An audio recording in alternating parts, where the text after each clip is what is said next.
ప్రేమ మరియు ప్రతీకారం పార్ట్ 2 చూసే ముందు పార్ట్ 1 చూడండి. మీకు ఈ కథ పూర్తిగా అర్థమవుతుంది. రానున్న వీడియోస్లో ఈ కథ ఇంకా ఇంట్రెస్ట్గా ఉంటుంది. Please watch my videos, like, share and subscribe. ఇక కథలోకి వెళ్దాం. సిద్ధుతో తన ప్రేమ వ్యవహారాన్ని తన తల్లి కల్పనాదేవికి మహి చెప్పిన 2 రోజుల తరువాత కల్పనాదేవి ఆ విషయాన్ని గురించి సిద్ధు వాళ్ళ ఇంటికి వెళ్తుంది. కల్పనాదేవిని చూసిన సిద్ధు వదిన ఎవరు కావాలని అంటుంది. దానికి కల్పనాదేవి ఇది అద్దె గుంప అని వెటకారంగా అంటుంది. ఇంతకీ మీరు ఎవరు? నా పేరు కల్పనాదేవి, కోట్ల టర్నోవర్ బిజినెస్కి ఓనర్ని. మీకు ఏం కావాలి, ఎవరు కావాలి అని సిద్ధు చిన్న వదిన ప్రశ్నిస్తుంది. మా రెండో అమ్మాయి మహి మీ సిద్ధు కాలేజీలో లవ్ చేసుకున్నారంట, సంబంధం మాట్లాడదామని వచ్చా. ఇంతలో సిద్ధు చిన్నన్నయ్య కల్పనాదేవిని చూసుకోకుండా ఇంట్లో పాలు ఉన్నాయా, కొంచెం కాఫీ ఇస్తావా, పాలు లేకపోతే పోనీలే సర్దుకుంటాను, ఉన్నప్పుడే ఇవ్వు అని చిన్న వదినని అడుగుతాడు. ఈలోగా సిద్ధు పెద్దన్నయ్య 2 పాలు ప్యాకెట్లను తెచ్చి ఈ పాలను మనం 2 రోజులు వాడుకోవాలి అంటాడు.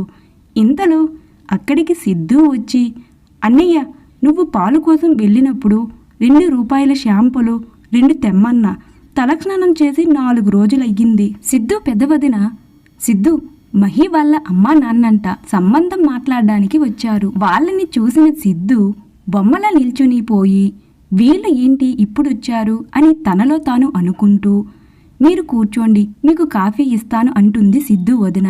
అక్కర్లేదులేండి, మీరే 2 పాలు ప్యాకెట్లను చూసుకుని పొదుపుగా వాడుకోవాలి కదా, మీ అత్తని మీ వారిని పిలిస్తే పెళ్లి సంబంధం మాట్లాడుకుందాం అంటుంది కల్పనాదేవి.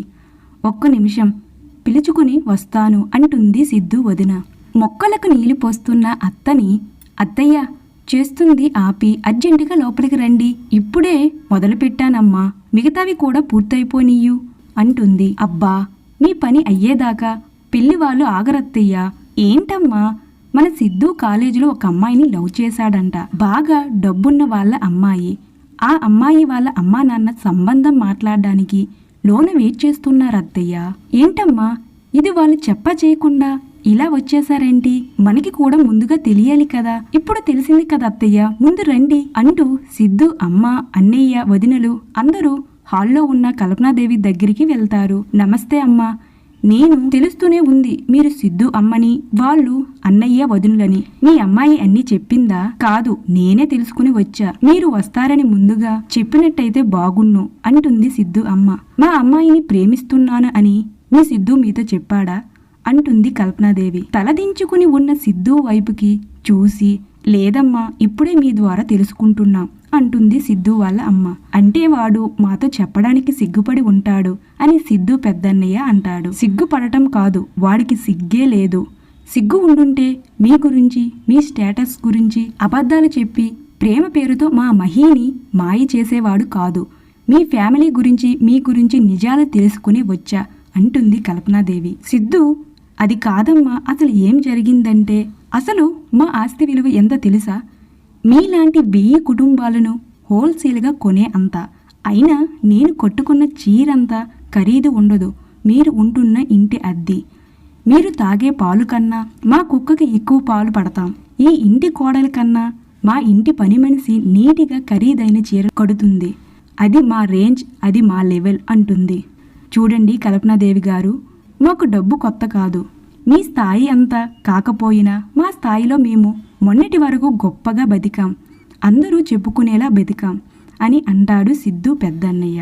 ఇంటిలో అందరికీ ఒకే జబ్బు అనుకుంటా, లేనివి ఉన్నట్టు ఊహించుకుని అబద్ధాలు చెప్పడం అంటుంది కల్పనాదేవి. అబద్ధాలు చెప్పే అవసరం మాకు లేదమ్మా అంటుంది సిద్ధు అమ్మ. 1000 అబద్ధాలు ఆడి ఒక పెళ్లి చేయమన్నారు కదండి, డబ్బు ఉన్న చిన్న కోడల్ని వస్తే ఉమ్మడి కుటుంబ ముసుగులో హ్యాపీగా సెటిల్ అవుదామని గొప్ప ప్లానే వేశారండి, ఎక్కువ మాట్లాడుతున్నారు అని అంటాడు సిద్ధు.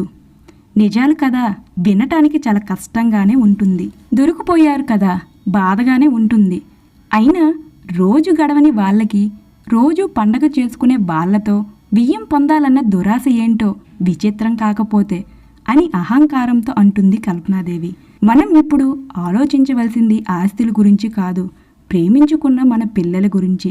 పెళ్లి చేసుకుని వాళ్ళు హాయిగా ఉండటమే మనకు కావాలి అని అంటుంది సిద్ధు పెద్ద వదిన. ఒక కాలికి ఒక నెంబర్ చెప్పు, రెండో కాలికి మరో నెంబర్ చెప్పు వేసుకుని నడిస్తే ఆ నడక సవ్యంగా ఉండదు, బోర్లా పడతాం.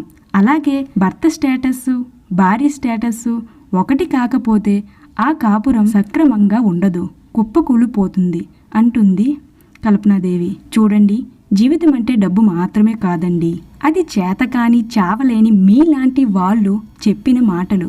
మా డిక్షనరీలో డబ్బే పరువు, డబ్బే ఊపిరి, డబ్బే జీవితం. అయినా అదేం పెంపకమండి, మీ సిద్ధుని అచ్చు వచ్చిన ఆంబోతుల డబ్బున్న అమ్మాయిల వెంట పడమని అంటూ వదిలేశారేంటి? మీ అమ్మ పట్టించుకోలేదు, సరే, మరి మీరంతా ఏం చేస్తున్నారు? తమ్ముళ్ళని కాస్త సక్రమంగా పెంచాలిగా. ఈ ముక్క నేను ఫోన్లో చెప్పవచ్చు, కానీ డైరెక్టర్గా చెబితే మీ బుర్రలోకి ఎక్కుతుందని నేనే స్వయంగా వచ్చా. డబ్బు కావాలంటే జోలు పట్టుకుని అడుక్కోండి, దానం చేస్తా అంటుంది కల్పనాదేవి. మా ఇంటికి వచ్చి మా కళ్ళ ముందే మా అమ్మని మమ్మల్ని అన్ని మాటలు అంటారా? ఎంత ధైర్యం మీకు అంటూ సిద్ధు చిన్నన్నయ్య, చూడండి, మాకు డబ్బు లేకపోవచ్చు, కానీ మీకంటే ఎక్కువ పరువు ఉంది, ఆత్మాభిమానం ఉంది అంటుంది సిద్ధు చిన్న వదిన.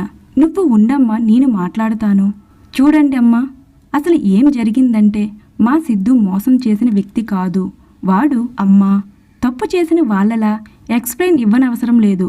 మర్యాద లేని వాళ్ళకి మనము మర్యాద ఇవ్వనక్కర్లేదమ్మా. మీరు మా సంబంధాన్ని వద్దనటం కాదు, నేనే మీ అమ్మాయిని వద్దనుకుంటున్నా. ఇంకో నిమిషం ఇక్కడ ఉండటానికి వీల్లేదు, బయలుదేరండి అని కోపంతో అంటాడు సిద్ధు. అరే సిద్ధు, ఆగరా అంటుంది సిద్ధు అమ్మ. అత్తయ్య, సిద్ధు మనసులో మాటని తను చెప్పాడు. వచ్చిన వాళ్ళని మర్యాద నిలబెట్టుకుని వెళ్ళమని చెప్పండి. నోటికి వచ్చినట్టు మాట్లాడితే పడటానికి మనమేం వాళ్ళ ఇంటి నౌకర్లమేం కాదు, మనకి పరువు మర్యాద ఉన్నాయి.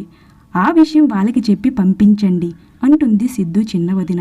అయినా లక్ష్మీదేవి లాంటి తోడుకోడలు రావాలని అనుకుంటాం, కానీ ఆమెతో వచ్చిన లక్ష్మి గురించి ఆలోచించట్లేదు.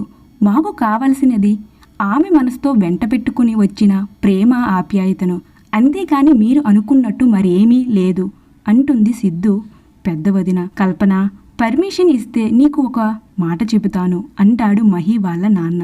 నిజానికి నేను ఈ మాట వీళ్ళ ముందు చెప్పకూడదు, కానీ ఆరాటం ఆపుకోలేక చెబుతున్నాను. నాకు వీళ్ళందరి మాటలో నిజాయితీ కనిపిస్తుంది, ప్రేమ ఆప్యాయత కనిపిస్తుంది. మన అమ్మాయిని ఈ ఇంటి కోడలుగా కాకుండా చేసి తప్పు చెయ్యొద్దు, ఇంకోసారి ఆలోచించు. ఒక మాట అనేసానని పట్టించుకుని ఈగోకు వెళ్ళకు అంటాడు. సరే, నా మనసు మార్చుకుంటున్నాను, మీ సిద్ధుని మా ఇంటి కాబోయే అల్లుడుగా ఒప్పుకుంటున్నాను.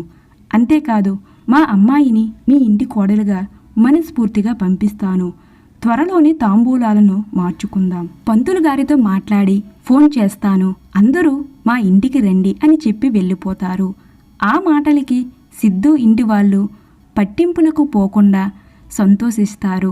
అంతేకాదు, ఏంట్రా సిద్ధు, మాతో ఒక్క మాట కూడా చెప్పకుండా నీ ప్రేమ విషయాన్ని దాస్తావా అంటూ ఆట పట్టిస్తారు. ఆ రోజు నైటు సిద్ధుకి మహి ఫోన్ చేస్తుంది. మహి కాల్ చేస్తుందేంటి, వాళ్ళ అమ్మ మీద అరిచానని కొంపదీసి కోపం వచ్చిందా అని కంగారుతో సిద్ధు కాల్ లిఫ్ట్ చేస్తాడు. నీకు అసలు బుద్ధుందా అంటుంది మహి. అనుకున్నదే అయినట్టు ఉంది, నువ్వు ఎదురుగా ఉండుంటే చెంప పగలగొట్టేదాన్ని. నీ నుంచి చాలా ఎక్స్పెక్ట్ చేశాను, ఇంతలా డిసప్పాయింట్ చేస్తావని అనుకోలేదు. వేస్ట్ ఫెలో, చాలా లెక్చర్ ఇచ్చేవాడివి, ఇదేనా నీ మేనస్? అసలు నీకు తెలివుందా అని అడుగుతున్నా. మహి, నాకు మాట్లాడే ఛాన్స్ ఇవ్వు. ఇచ్చాను సిద్ధు, ఇవ్వవలసిన దానికన్నా చాలా ఎక్కువ టైం ఇచ్చాను, కానీ ఏం లాభం? వెయిట్ చేస్తున్నా ఇక్కడ. మన పెళ్లికి లైన్ క్లియర్ అయ్యింది అని, ముహూర్తం పెట్టుకోవడమే ఆలస్యమని, హుషారుగా కాల్ చేస్తావని, ఆ శుభవార్త నీ నోటితోనే విందామని ఆరాటంగా వెయిట్ చేస్తున్నా ఇక్కడ. చివరికి విసుగు పుట్టి సిగ్గు లేకుండా నేనే ఫోన్ చేస్తున్నా. అంటే నువ్వు నాకు క్లాస్ పీకింది ఇందుకా అంటాడు సిద్ధు. విన్నారా, కల్పనాదేవి సిద్ధు మహి